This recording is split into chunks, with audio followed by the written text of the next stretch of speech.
নৱম শ্ৰেণী সামন্তৰিক আৰু ত্ৰিভুজৰ কালি অনুশীলনী 9.3 এক নম্বৰ প্ৰশ্নটো যি সমাধান কৰিম। প্ৰশ্নত দিয়া আছে যে চিত্ৰত কোনো ত্ৰিভুজ ABCৰ AD মধ্যমাৰ ওপৰত ই এটা বিন্দু দেখুওৱা যে ABEৰ কালি আৰু ACৰ কালি সমান। তো ইয়াত এইটো হৈছে ত্ৰিভুজ ABC ত্ৰিভুজৰ AD মধ্যমা। এই মধ্যমাৰ ওপৰত ই এটা বিন্দু লৈ পেলাই BE আৰু CE সংযোগ কৰি দিয়া হ'ল। তেন্তে আমি এতিয়া প্ৰমাণ কৰিব লাগে যে এই ত্ৰিভুজটো ABE ত্ৰিভুজৰ কালি আৰু ACE ত্ৰিভুজৰ কালি সমান বুলি প্ৰমাণ কৰিব লাগে।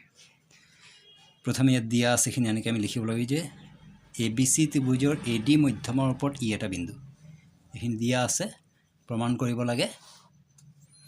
কৰিব লাগে কালি ABE ইকুৱেল কালি ACE। এতিয়া প্ৰমাণ।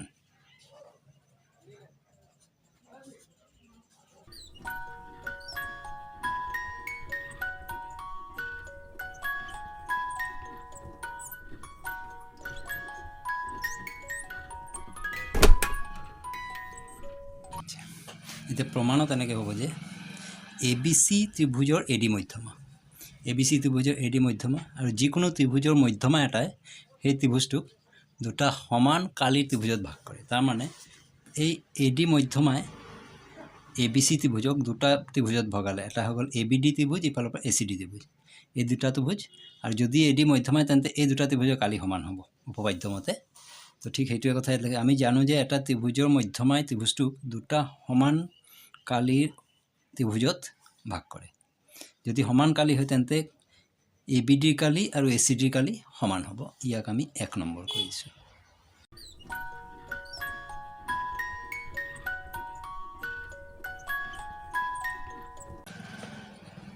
এতিয়া আকৌ এই ত্ৰিভুজটো এই BED ত্ৰিভুজৰ ক্ষেত্ৰত এইটো যিহেতু মধ্যবিন্দু হয়, BEC ত্ৰিভুজৰ ক্ষেত্ৰতো ED মধ্যমা হ'ব। ED যদি মধ্যমা হয় তেতিয়াহ'লে আকৌ EDয়ে BEC ত্ৰিভুজক BED আৰু CED এই দুটা সমান কালিৰ ত্ৰিভুজত ভগাব। তেতিয়াহ'লে এই কথাখিনি আমি ইমানকৈ নিলিখি, যেনেকৈ এই উপপাদ্যটো আকৌ লিখিব দৰকাৰ নাই, আমি এনেকৈ লিখিব পাৰিম যে একেদৰে BEC ত্ৰিভুজৰ ED মধ্যমা এতেকে BEDৰ কালি আৰু CEDৰ কালি সমান। প্ৰথমটো এইটো 1 নম্বৰ, এইটো 2 নম্বৰ সমীকৰণ। এতিয়া কি কৰিব লাগিব,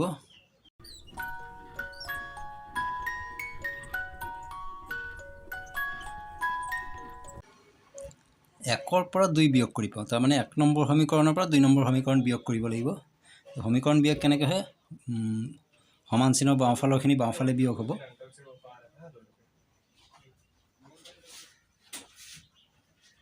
বাওঁফালে আছে ABD আৰু বিয়োগ হৈ যাব এইফালে বাওঁফালে থকা BED।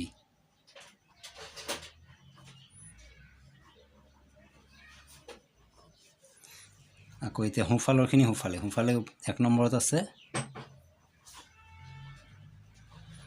ACD বিয়োগ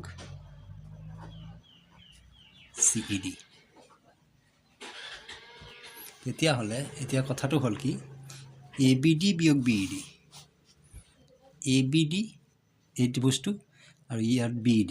ABDৰ পৰা BED ত্ৰিভুজটো বাদ দিলে, এই সম্পূৰ্ণটোৰ পৰা ইমানখিনি বাদ দিলে কি থাকি যাব, এইটো AEB ত্ৰিভুজটো থাকি যাব। ইফালৰ সেই ঠিক একেদৰে ACD ত্ৰিভুজৰ পৰা DEC ত্ৰিভুজটো বাদ দিলে এই ওপৰটো থাকি যাব ACE। তাৰমানে এই দুটা সমান ওলাই গ'ল।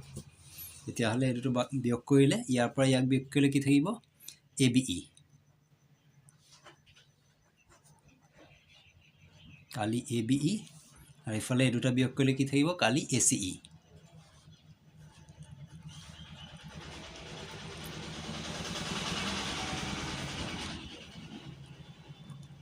এইটো ইয়াত প্ৰমাণ কৰিবলগীয়া আছিলে।